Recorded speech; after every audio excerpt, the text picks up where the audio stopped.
Buen día, mi nombre es Adriana Martínez y les vamos a presentar el proceso de fabricación de camiones. Los integrantes del grupo son Diego Moreno, Miguel Almanza y Diego García. Los temas a tratar son fundición, laminación, fabricación de chasis, fabricación de carrocería, fabricación del motor, terminados y distribución. Entonces, a continuación vamos a mostrar la presentación. Proceso de fabricación de camiones. Para hablar sobre la construcción de camiones, primero debemos empezar por la creación de sus partes. Es así que en esta parte desarrollaremos el tema de la fundición. La fundición es un proceso para obtener piezas a partir del licuado de metales, que luego se pasan a un molde debidamente preparado donde se solidifican y toman la forma deseada. Sabiendo esto, vamos a hablar un poco sobre la historia de la fundición. La fundición nace en la edad de cobre, debido a la necesidad de desarrollar elementos para la supervivencia y para la guerra. Esta etapa es decisiva porque en ella se inicia un cambio importante en la metalurgia. Esta se desarrolla porque los metales son de uso fácil y por lo tanto se inician pruebas para generar herramientas que más tarde harían la vida más fácil al hombre. Por lo anterior, se deja de lado el uso de la piedra como materia prima para la elaboración de dichas herramientas. Luego, en la búsqueda de mejores materiales, el hombre vio la necesidad de generar mezclas de metales y dar diferentes formas. Las primeras formas se dieron al finalizar la edad de piedra y al iniciar la edad de cobre, dando paso al nacimiento de la metalurgia. Estas formas se dieron martillando las placas de cobre, donde este proceso recibe el nombre de forjado. Luego se buscó la fusión de metales en hornos rudimentarios para lograr temperaturas elevadas. Allí nacieron los moldes, que fueron manufacturados en piedra blanca, donde se tallaban cavidades donde la pieza se iba a fabricar.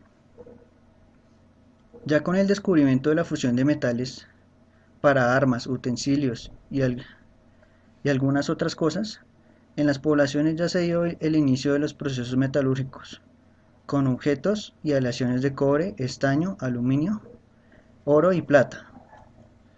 Al principio se usaron moldes abiertos y de vaciado de metal y no necesitaba ningún canal de alimentación, pero luego con la tecnificación del proceso se realizaron la producción de herramientas más complejas, moldes cerrados y canales de alimentación para llenado.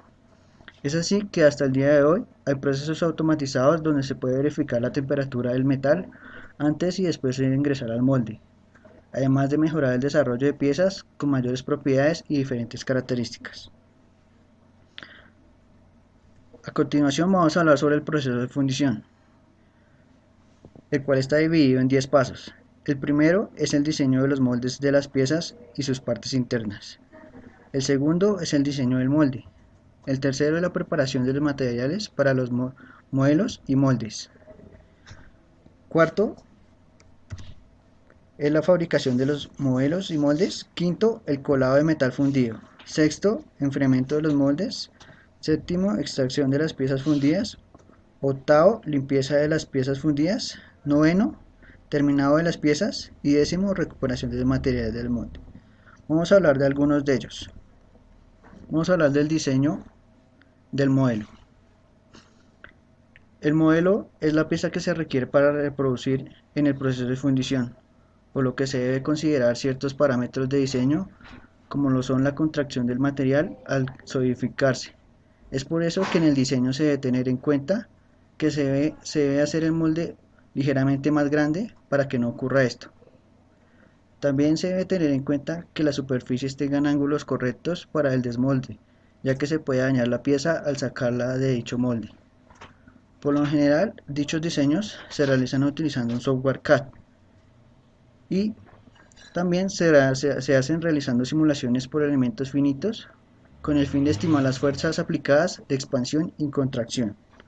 En pantalla podemos ver algunos diseños para piezas de camiones.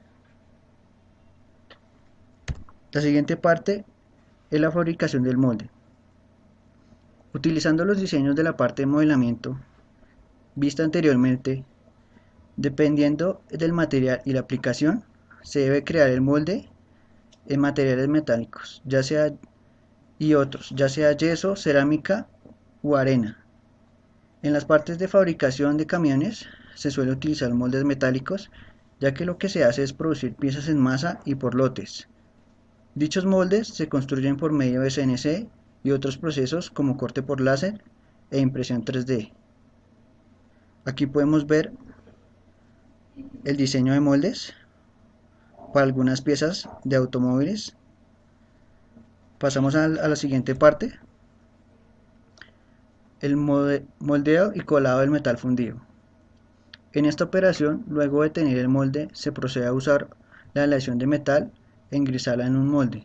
Para este proceso se puede usar varios métodos como fundición al vacío, fundición a presión, fundición centrífuga y demás.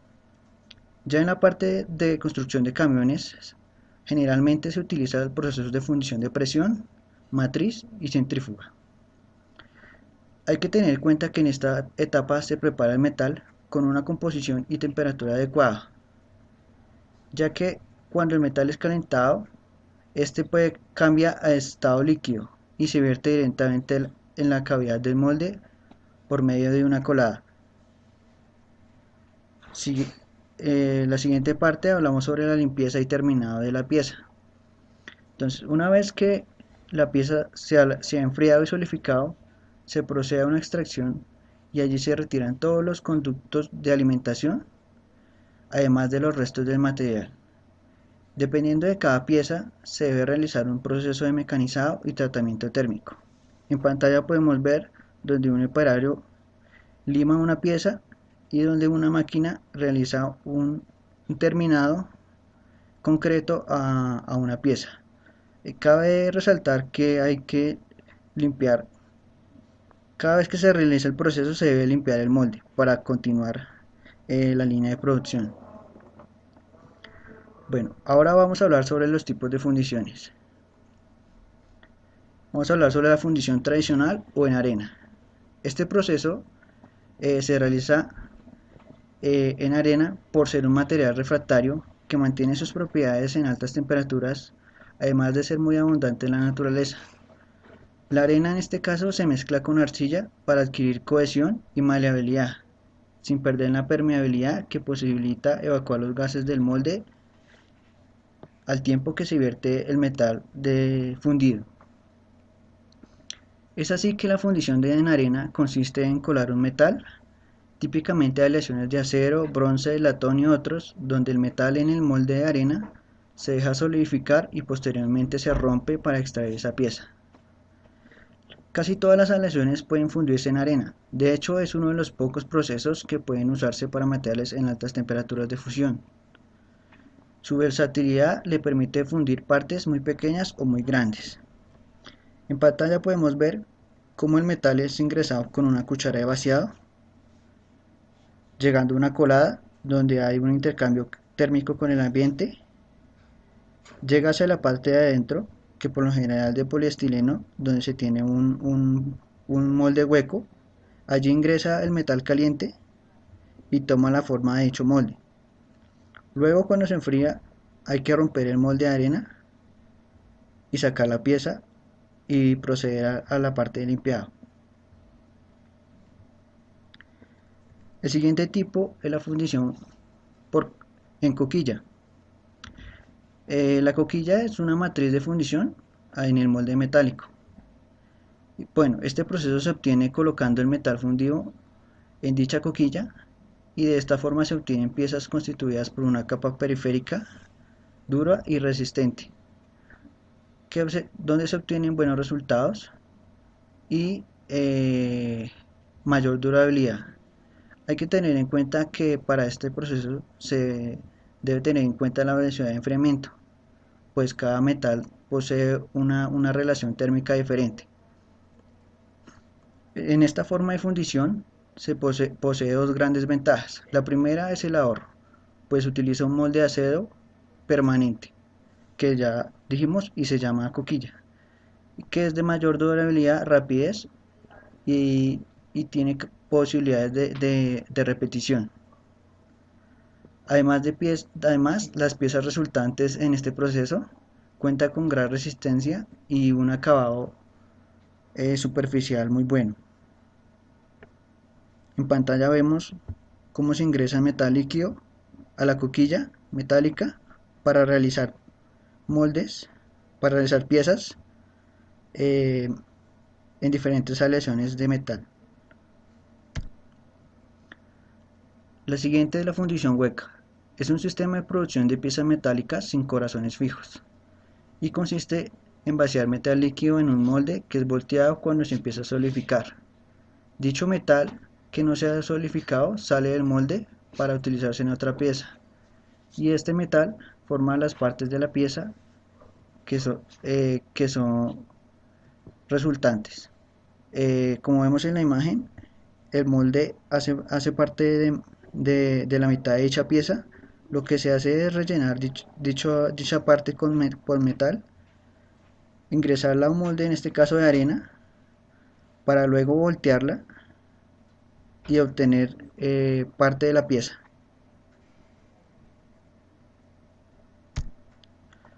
Bueno, ahora hablamos de la fundición en matriz.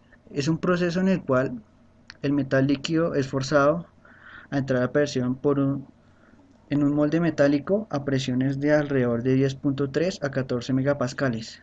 En esta hay dos tipos: de cámara caliente, donde un cilindro de inyección es sumergido en metal líquido para ingresar al molde, y de cámara fría, donde el metal es llevado al cilindro por medios mecánicos o manuales para que se ingrese al molde. Aquí podemos ver en esta parte la parte de cámara fría, donde es llevado manualmente al molde, y en la parte izquierda aquí de cámara caliente, donde es sumergido para ingresar al molde. Con este tipo de fundición se obtienen selecciones delgadas y un buen acabado y larga vida útil. Además que en producción se suele utilizar, pues se manejan velocidades altas para su creación.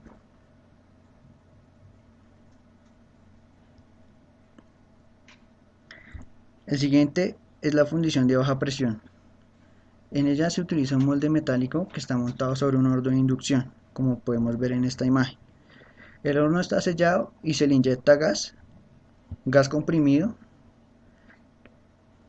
que fuerza el metal a subir a un compartimento donde ya se encuentra un molde, en esta parte, que es la matriz. En este proceso se caracteriza porque es de gran eficiencia, porque se obtienen piezas de alta densidad y rendimiento estructural. Además está especialmente creado para piezas circulantes o piezas con exigencias mecánicas elevadas.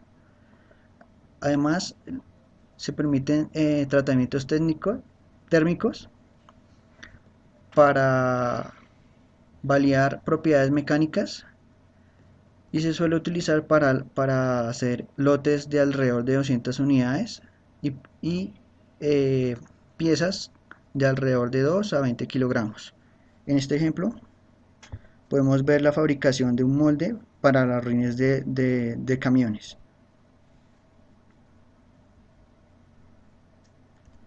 La siguiente es la fundición por centrífuga. En este proceso se hace girar el molde mientras se solidifica el metal. Gracias a la fuerza centrífuga, el metal se pega en los laterales, enfriándose y tomando la forma de un molde. En este método se pueden crear piezas como tubos y capas de metal. Las ventajas de este método es que se requiere menos material que en otros procesos, además de menos tiempo, pues la rotación hace que el material caliente se enfríe. La desventaja es que pues se necesita una fuente de movimiento.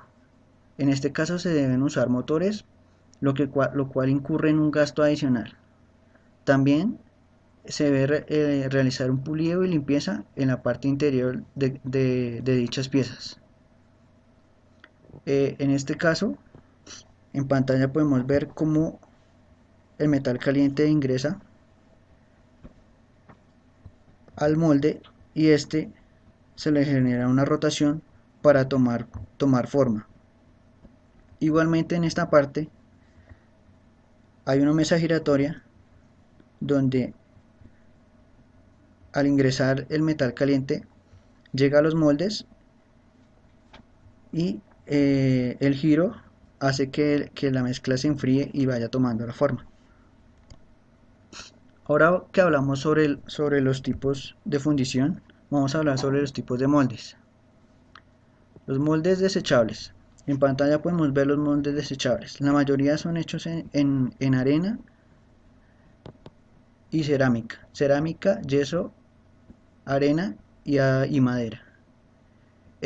Son, por lo general, estos materiales que ya dije se mezclan con aglutinantes para mejorar sus propiedades y que soporten varias temperaturas. El único inconveniente de estos moldes es que se deben romper para retirar las piezas.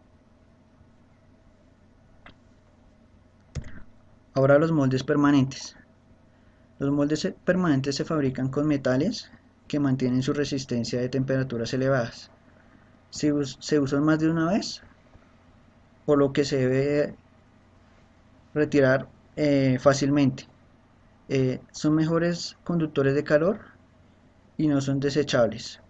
Por lo tanto, se utilizan en varias líneas de producción para hacer lotes de creación en masa de piezas.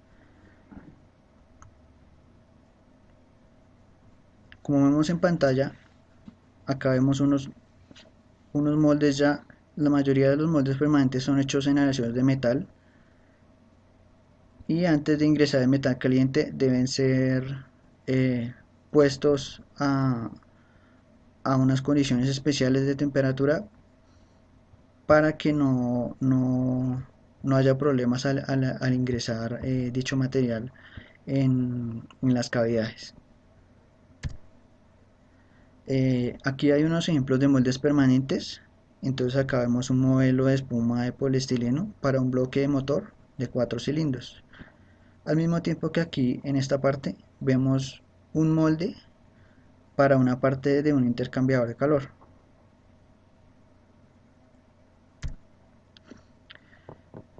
Características de la fundición por molde permanente. Entonces, en este proceso es muy utilizado para crear piezas de camiones que luego llegarán a las líneas de producción. Aquí se utilizan materiales de alta resistencia a la erosión y fatiga térmica, tales como el hierro, el acero, el latón y el grafito. Estos moldes por lo general se calientan entre 150 grados y 200 grados para facilitar el flujo del metal. Los productos que salen aquí por el uso de moldes permanentes son los pistones, los cilindros, las bielas, los discos y los engranajes. Las piezas que se obtienen son de formas exactas con superficie fina. Esto elimina mucho el trabajo de maquinado, por lo que cuando se realizan piezas grandes, las cantidades y los costos disminuyen. Sin embargo, al usar gran maquinaria, los costos de mantenimiento de las mismas son altos. Los moldes compuestos. Estos moldes se producen con dos o más materiales y combinan las ventajas de cada tipo de molde dicho anteriormente. Tienen partes desechables y otras permanentes. Estos mejoran la resistencia, además que con ello se puede controlar la velocidad de enfriamiento de las piezas. Ahora hablamos de la importancia de la fundición. Con la fundición se permite crear piezas de diferentes dimensiones. Además, la precisión es buena en la fabricación de piezas complicadas. Las piezas sacadas a partir de fundición son fáciles de mecanizar después y dependiendo del material y las piezas resultantes, estas pueden absorber mejor las vibraciones en el caso de los camiones. Las tienen varias propiedades, entre ellas una buena resistencia a la compresión, una baja resistencia a la tracción, resistencia a las vibraciones, maleabilidad y resistencia al desgaste. Soy Diego García.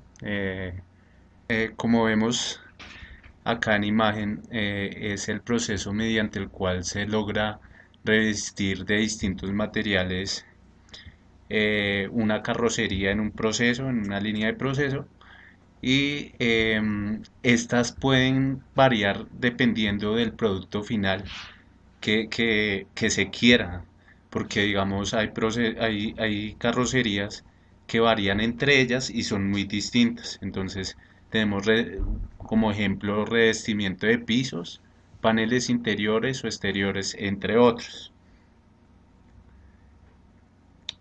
Donde también se asimilan diferentes materiales. No solo tiene que ser lo que es aluminio o madera, sino diferentes materiales como polímeros, según sea la necesidad de fabricación de la carrocería. Bueno, los tipos de laminación que tenemos para lo que es la parte de camiones, nos encontramos entonces con laminación de pisos de soporte y pisos térmicos. Ya más adelante lo vamos a ver en ejemplos. También tenemos lo que son laminación de cuartos frigoríficos o cuartos fríos, para digamos, los camiones que se dedican a transportar alimentos. Laminación de paredes externas de protección. Esta por lo general es cuando necesitamos que lo que está dentro de la carrocería, eh, en ciertos casos se proteja de los factores ambiente en el que se puede encontrar el camión, en este caso. La laminación de paredes internas también de protección. eh, También encontramos laminación de paredes externas de recubrimiento y laminación que ya se dedica más hacia la parte de decoración. Bueno, en esta diapositiva nos podemos dar cuenta de los diferentes tipos de laminación que puede haber en un solo camión según sea su objetivo. En este caso, pues vemos esta camioneta donde tenemos solo la parte resistente del piso y no hay necesidad pues de más tipo de laminación, cosa muy distinta a lo que es este camión casa rodante, por decirlo así, que ya necesita que tenga un revestimiento de vidrio para que entre luz. También necesita el revestimiento interno, también con láminas que tengan una separación térmica del ambiente y puedan pues hacer agradable la estadía pues en esta casa, ¿no? También tenemos lo que ya no son pisos de resistencia, sino pisos decorativos. En este otro caso tenemos la simple laminación externa de protección, como lo es eh, esta, esta carrocería para una mula, que es de transporte. En el caso siguiente, en este camión, tenemos el cuarto frío con su sistema de refrigeración y donde también la laminación es indispensable para que la transferencia de calor del exterior al interior eh, permita que el sistema tenga una buena eficiencia. También podemos ver en este caso, el caso más simple, un tipo de laminación carpa que es simplemente para protección en caso de que se quiera, no es fija. Y ya tenemos lo que es elaboración y laminación de pisos, pero pisos resistentes, capaces de soportar pues grandes pesos. Seguimos con la elaboración de la carrocería, que la carrocería de un camión es la estructura más importante, es la responsable de la seguridad de los pasajeros y de la carga que se transporta. Es la base del camión. La función de la carrocería es en la construcción del camión requiere exigencias estructurales de seguridad y aerodinámicas. Entonces seguimos con la otra. Eh, para poder realizar las carrocerías, principalmente tenemos que tener en cuenta las propiedades mecánicas y físicas de los materiales. El comportamiento del material en la fabricación de una carrocería consiste en las siguientes propiedades físicas. La maleabilidad es una cualidad de un metal para reducirse en láminas finas. La tenacidad es la resistencia a la ruptura a esfuerzos. La dureza es la resistencia que opone un cuerpo al dejarse penetrar por otro bajo la acción de una apuesta. La resistencia es la resistencia a esfuerzos bruscos o choques. La elasticidad es la deformación por acción de una fuerza para recobrar su forma inicial. El alargamiento, que es la deformación permanente. La ductilidad es la propiedad del material para poder ser trabajado sin que se produzcan cambios en su estructura o grietas. Los materiales más utilizados para la elaboración de las carrocerías son el acero, el aluminio, la fibra de carbono, las aleaciones de titanio, cromo, madera, plásticos, vidrios, cuero, textiles y cauchos. Como se pueden ver en las figuras, de este lado, el caucho se puede ver en la carrocería en la parte de este camión que tiene un recubrimiento, el aluminio en la carrocería de la parte de acá, este que es en madera. Ya el resto de materiales se pueden ver pues ya dentro de la carrocería o del capó del camión.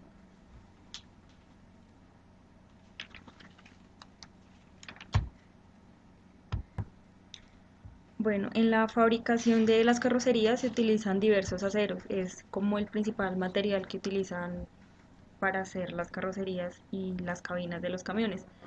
El acero convencional es un acero dulce con un bajo contenido de carbono que no permite temple. Por su bajo porcentaje en carbono permite la deformación con una prensa para poder hacer pues que se deje manejar el acero para poder hacer las formas de las cabinas. También se usa un acero de alta resistencia, se añaden elementos de aleación como titanio cromo para que tengan propiedades de dureza. Los materiales de los rines pueden ser en aluminio o en acero, los plásticos en el recubrimiento de las farolas, las fibras de carbono en el capó, el vidrio, pues obviamente los vidrios de las ventanas de las puertas, el cuero y textil ya pues lo que se utiliza por dentro de cada cabina delantera o carrocería delantera del camión. Seguimos con el proceso de ensamblaje, que el proceso de ensamblaje o montado consiste en la unión de los siguientes subprocesos: conformado, soldadura, pintura, montaje y control. Hoy en día todo esto se hace por unos procesos mecanizados, robóticos, entonces a continuación les voy a explicar. El proceso de conformado, como se ve en la tabla, en la gráfica, se despliega por operaciones de formado o preformado del metal. En este caso es el doblado, el corte o el embutido, y cuando uno va a hacer el corte a este material se hace por medio del cizallado o del troquelado. En operaciones de deformación volumétrica se hacen laminado, forjado y destrucción. Para resaltar el cizallado es el corte de las láminas disminuyendo el tamaño, haciendo choques entre ellas, y el troquelado es la perforación de la lámina por esfuerzos cortantes.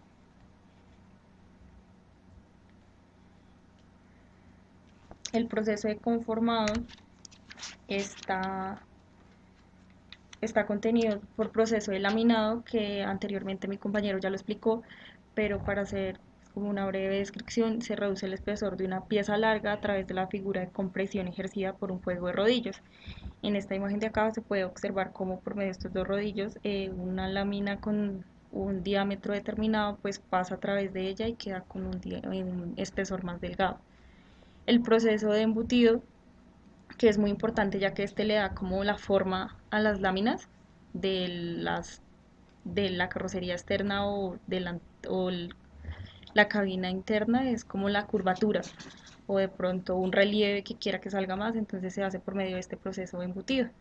En la parte de acá abajo se explica pues el proceso físico que se necesita para poder deformar la pieza, en este caso un metal. El proceso de soldadura consiste hoy en día en un proceso de soldadura eléctrica por puntos y un proceso también mecanizado por medio de unos robots, eh, el cual lo que hace es que consiste en que se usa para conseguir un sólido ensamblaje en las piezas. El sistema más usado hoy en día es el de la soldadura eléctrica por punto, como ya lo decía, el cual es un tipo de soldadura que es adecuado usarlo en las carrocerías ya que debe ser usado en planchas superpuestas con espesores entre los puntos 5 milímetros y los 4 milímetros para poder unir las piezas de cada compartimento de la carrocería. Las dos planchas se colocan superpuestas, aprisionadas y por dos electrodos, como se ve acá en la figura, los dos electrodos, los dos amarillos, eh, en el punto donde se desean unir. El electrodo es el que hace presión entre las dos planchas. En este momento se aplica un impulso de corriente, como se observa acá en la figura, el cual atraviesa las planchas. Esto en consecuencia produce una tan elevada temperatura que causa la fusión de las planchas en este punto. Entonces de esta forma es el proceso de soldadura para cada placa para unir en las carrocerías. El proceso de pintura se puede hacer de dos formas hoy en día, el manual y el automático. El manual es muy usado en las carrocerías delanteras o el capó del camión, ya que son muy grandes, entonces necesitan algo más manual. Y en este proceso consiste en que la carrocería está desnuda, entonces se protege primero contra corrosión. Se aplica una o dos capas protectoras de pintura durante el periodo de pintado. Previamente a la capa final de pintura se protege la carrocería ante corrosión. Después se aplica una laca, luego del secado se aplica la capa de color deseado y finalmente una laca transparente protectora. Acá como se ve la persona trabajando y pintando este capó de este carro, más o menos les lleva entre 6 a 7 minutos y después de eso pasan por un control como de calidad donde una persona tiene que mirar si tiene alguna impureza o quedó mal pintado, entonces eso se tiene que volver a remover porque no tiene que tener ninguna suciedad. El proceso automático sí es un poco más sencillo, ya que es pues, por robots. Y es el proceso de pintura consiste en sumergir las cajas en baños que producen métodos electrolíticos para producir una capa de sulfato de zinc. Como se ve acá en la figura, se introduce la cabina del camión. Esto permite brindar a la carrocería una mayor resistencia a la corrosión y que pueda adherirse mejor a la pintura posteriormente. Después de salir de ahí, las cajas son pintadas por un sistema automático de balones electrostáticos y tras una cocción en el horno a 140 grados son enviados a las cabinas donde se les aplica un barniz y una base para después pintar con el color deseado.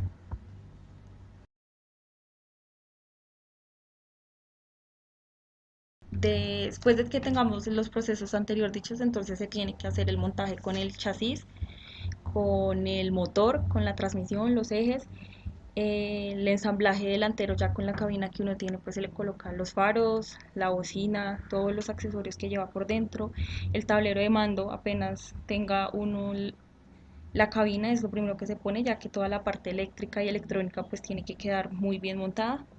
De última se colocan los asientos, las puertas. En el caso de los camiones se pueden personalizar con una cabina más aparte, a veces son alargados, acá en la figura no se ve, a veces los camiones para hacer unas desplazamientos muy largos, los camioneros tienen que dormir dentro de la cabina, entonces estas cabinas son personalizadas con camas y pues obviamente tienen como 2 metros más de profundo, esto también hace parte del montaje.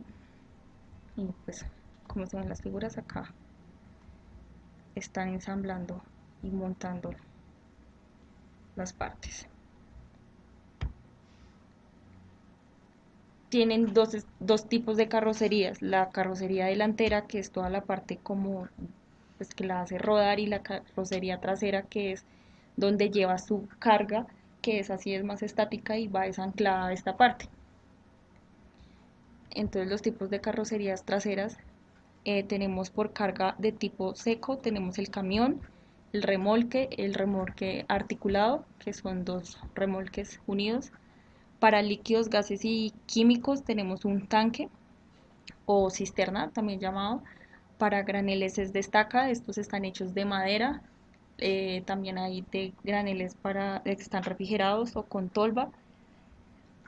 Para maquinarias, para transportar maquinarias de construcción, son los pesados y los contenedores que tienen una plataforma, que son contenedores especiales. Aquí podemos ver las partes y los tipos de carrocerías traseros de un semirremolque tipo frigorífico. Eh, Dando como un resumen, se puede concluir que la producción de carrocerías y en la elaboración de la estructura se subdivide en los siguientes pasos: las paredes laterales, el techo, la línea de montaje, que es esta parte de acá, y el ensamblaje principal. Aquí en este semirremolque tipo frigorífico nos podemos dar cuenta en las partes que tienen los paneles frontales, las luces laterales, el ventilador para poder hacer su respectivo control de temperatura para lo que se vaya a instalar dentro, ya sea carnes o granos. El guardabarros, la manivela, la zapata, en el caso de que sea desanclado de la parte principal, entonces él debe de quedar a nivel, porque sin esto pues obviamente se cae. Tenemos otro ejemplo de un semirremolque tipo plataforma, donde se ve, donde cambia la dimensión, ya que esto es para transportes, es como un estilo de grúa cuando uno le llevan la moto a los patios. Entonces está vacío y solamente tiene cosas de seguridad para poder amordazar algo que va a llevar para cargas. Otros tipos de carrocerías de camiones articulados es el camión volquete, que es el que conocemos normalmente, que hace los camiones de arena y de construcción. El semirremolque con lona, que es de alimentos. El semirremolque para container y portamáquinas, que es para llevar grandes máquinas de construcción o grúas. El camión cisterna, que es el que es para llevar líquidos sobre todo y químicos. Acá en estas vemos el semirremolque furgón, que es muy parecido al anterior, donde se llevan cosas de cultivos como plátano y piñas, papel higiénico. Semirremolque frigorífico, ese ya lo expliqué. El semirremolque jaula bajo para transporte ganadero, pues acá en Colombia se usó mucho, es este. Ay no, ahorita lo muestro porque no está. Es en madera, no este es más para transporte de animales, pero como que van a hacer un viaje largo. Semirremolque para el transporte de troncos, solamente se ven los, las barras verticales para poder amordazar los troncos, y el tráiler para transporte de vehículos, que pues, obviamente es el que vemos normalmente. Aquí ya ejemplos de camiones: el cisterna ya lo había explicado, que era para líquidos, la camioneta para cualquier transporte, un trasteo, distribución de pan, de cualquier cosa, la compactadora, que es usada muy comúnmente para la recolección de basuras, la hormigonera, que es la que hace el mezclado de la arena, la volqueta, que lleva todos los elementos de construcción, la aspiradora de fangos, la grúa remolque, el quitanieves también viene siendo un camión, la carrocería amovible también para construcción, y por último tenemos una barredora. Al final les recomiendo este video para que lo miren y pues está anexo a la presentación.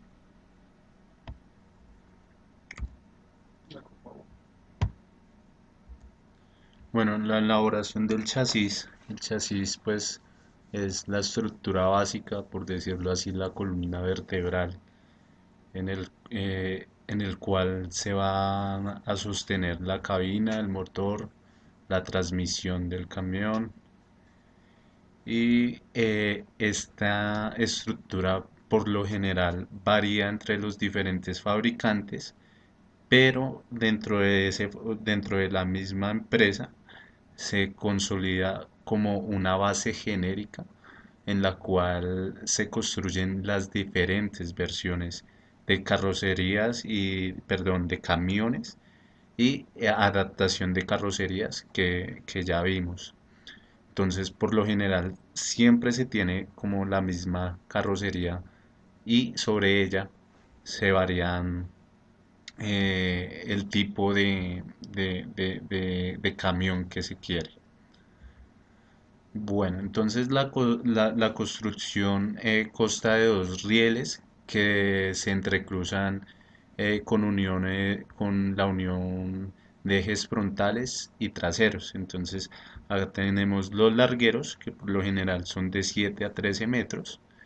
Están entonces los travesaños, que varía en cantidad según a las llantas, ya lo vamos a ver, y según al tipo de camión que se quiera, ¿sí? Entonces tenemos como también parte importante para la fabricación de estos chasis, ya lo que es la tornillería, pernos, juntas y demás piezas de unión. Bueno, entonces acá vemos lo que es un chasis. Como lo dije, cada casa de fabricante maneja su, por decirlo así, su propio chasis o el que más le convenga según a su producto final. No todos son iguales, pero dentro de la misma casa, hay que decirlo, siempre se maneja uno genérico en el cual se montan sus diferentes versiones de camión. Entonces acá vemos este ejemplo, los dos largueros. eh, Tiene los ejes para el motor, los ejes frontales, los ejes medios y los ejes mm, posteriores, por decirlo así, los que soportan el peso de la carga. En este caso, también podemos ver cómo varía su estructura según a la cantidad de llantas. Digamos en el caso de construir lo que ya hablábamos de un camión que es tipo furgón a un cabezal de una tractomula, varía enormemente y se necesita más estructura que soporte pues esa carga.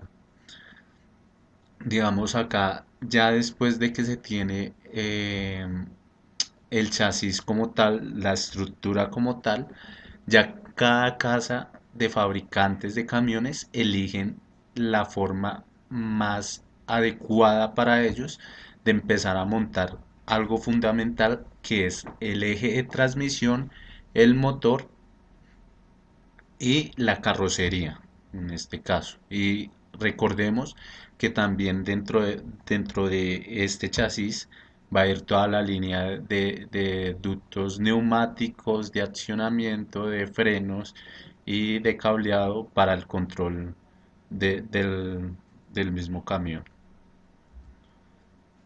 Bueno, el tipo de unión entre los ejes y los largueros también depende de qué tipo de camiones estamos construyendo. En este caso podemos ver la unión por tornillos. La unión que se hace mediante tornillos genera que la flexibilidad de la carrocería sea más, sí, que sea más flexible. En este caso tenemos los que son pernos anclados por calor, que dan más dureza, pero lo hacen menos flexible, lo hacen más rígido, menos. Entonces acá vemos en la imagen cómo, digamos, este que es unido con tornillos se utiliza por lo general para camiones tipo, em, perdón, sí, para camiones tipo furgón o que no llevan un remolque, o sea que la carrocería va fija eh, en el mismo camión y pues ya lo que conocemos como el cabezal de un camión cisterna o una mula. Bueno, en la elaboración del chasis se deben tener eh, elementos de control para que el chasis pase por un control de calidad y sea óptimo en el proceso de fabricación de camiones. Dentro de esto entra la prueba de vibraciones, que es la encargada de verificar la tensión en las piezas.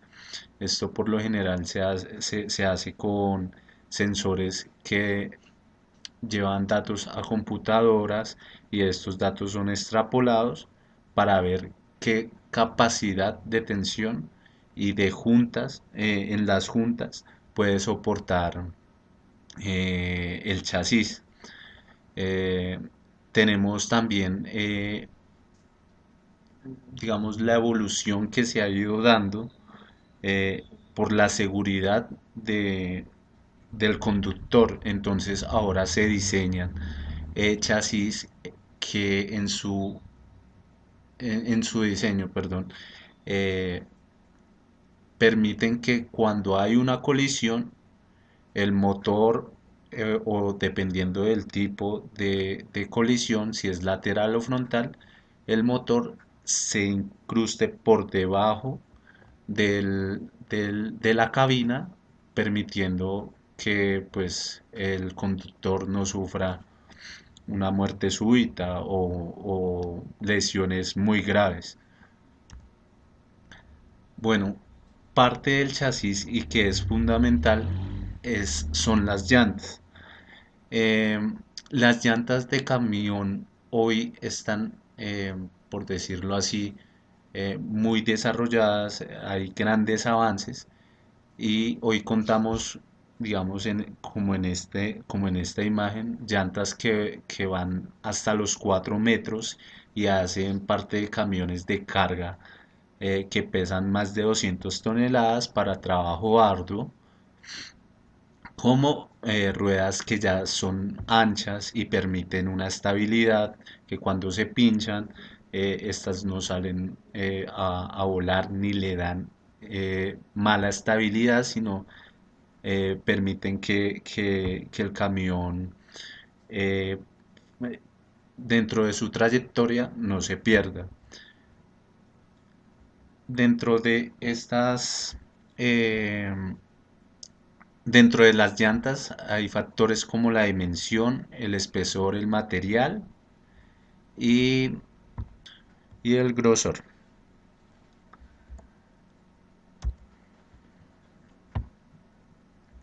Bueno, parte del control que podemos ver en un camión, en este ejemplo, digamos, en el Volvo, en la marca Volvo Norteamérica, se implementa como se ve en la imagen, un sistema de monitoreo para el estado de las llantas. Entonces acá tenemos un sensor de presión que mide el diferencial en tiempo del aire de la llanta y este sensor que al mismo tiempo es transmisor envía al sistema de monitoreo que está en la cabina del conductor para estar verificando este tipo de problemas. Esto es solo un ejemplo de mucha sensórica que tienen hoy en día los camiones. Dentro de este monitor también es capaz de generar una comunicación satelital para que pueda leerse el estado de estas llantas, llegar a una estación y poder hacer una reparación eficiente y que la carga de, o el transporte de la carga, perdón, no se demore más de la cuenta por un tipo de avería como lo puede ser una llanta estallada u otro problema. A continuación veremos la última etapa, que es la etapa de control. Entonces, en esta etapa, el camión se somete a pruebas de tableros electrónicos y sus partes mecánicas, todo para garantizar la seguridad del conductor. En el caso de haber algún problema, inmediatamente es corregido y no puede salir a su distribución. Acá también se ensamblan las puertas, es lo último que se realiza. Se llena el camión con todos los líquidos necesarios, ya sea el aceite de motor, refrigerante, líquidos de frenos o combustibles. También se hace la prueba de colocar el camión en unos rodillos y poder ejecutar las velocidades altas para ver si las partes mecánicas están bien instaladas. En la parte de acá se puede ver cómo se ve un tablero, un tablero de mando de un camión, la cojinería. En esta parte de acá era lo que les hablaba antes, que era la cama para los camioneros cuando necesitan desplazar mucho. Y es como la última etapa antes de ser distribuidos y comercializados los camiones. Las partes de un camión, la carrocería delantera, pues aquí como pueden ver se explican sus partes con sus materiales, donde podemos ver los parabrisas, la luz lateral, la bocina neumática, el tubo de escape, el capó, el faro delantero, la luz antiniebla, la calandra, el escalón para el conductor, las llantas, los neumáticos, el guardabarro por este costado, la tapa del tanque, la cabina para dormir, el deflector del viento, el espejo lateral. La distribución de estos vehículos siempre se hace o típicamente se hace por medio de un concesionario. Hay diferentes medios que últimamente se están implementando, lo que es la venta por catálogo en línea, que es una venta que permite que el comprador no tenga que moverse de su casa, sino que desde la facilidad de un computador pueda seleccionar color, hacer las combinaciones que quiera, colocar el tamaño, el modelo, características del motor, que pueda seleccionar todo de acuerdo a lo que él mismo quiere, de lo que es capaz también de pagar. Este método se está usando pues en estos instantes por marcas que no son tan reconocidas, sino por marcas que están intentando llegar a ser una competencia. Al igual, la venta de productos se hace mediante una fusión para estas empresas que se fusionan con empresas que ya tienen un concesionario grandísimo y colocan a la venta su camión, haciendo una comparación de precios, de capacidades. Esto con el fin de encontrar un reconocimiento en el mercado y poder ser competitivos a la venta.